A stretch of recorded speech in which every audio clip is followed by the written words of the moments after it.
The issue is when you're doing a Roth conversion, there's this 5-year rule with the Roth. Welcome to Barry's Bites. Please join our host, attorney and advisor Chris Barry.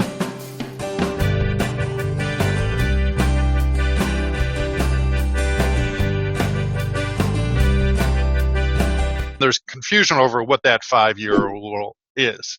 And the idea is that the money that you convert over to Roth needs to stay there. You need not to touch it for 5 years to take advantage of the tax-free growth. Now, there's a second piece of it. So really, there's two 5-year rules with the Roth. And again, this typically doesn't become an issue because Roths are typically the last of the money that you would want to touch because it's growing in a tax-free environment. But there's two rules. One is, and a lot of people confuse this, there's what's called a Roth contribution. So that is while you're working, you're contributing to a Roth, and that's based on your income, whether you can or cannot.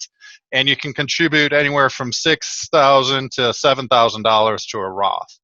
Now, when you're doing a Roth conversion, the way the 5-year rule works is as soon as you open that Roth, so as soon as that Roth IRA is open, that starts the 5-year rule. So if you move money into the, open a Roth and move money in year 1, and then you move more money in year 4, the 5-year rule started when you originally open up the Roth and move the money in that first time.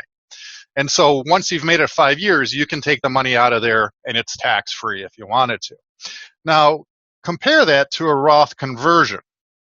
A lot of people kind of confuse these big picture, but then when we're getting into the details of the 5-year rule, it really becomes jumbled. So a Roth conversion, what you're doing is you're taking money from a pre-tax account like an IRA, and then you're moving it over into a Roth. And now it can grow tax-free, but what you have to do is you have to pay the tax, right? And the 5-year rule on a conversion happens each time there's a conversion. So think of it as there's multiple 5-year rules or 5-year time horizons based on every time you do a conversion. Now, again, we're kind of getting in the weeds on this, and it's a little detail that really doesn't come into play very often. Because again, if we're looking at tax buckets and where do you think taxes are going in the future, we have tax-free, tax-deferred, and taxable.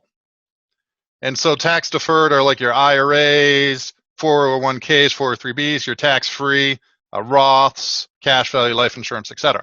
If you think taxes are going up, then you probably should prioritize spending down your tax-deferred money first, second your taxable, and last your tax-free money, because we want this tax-free money to take advantage of this tax-free growth.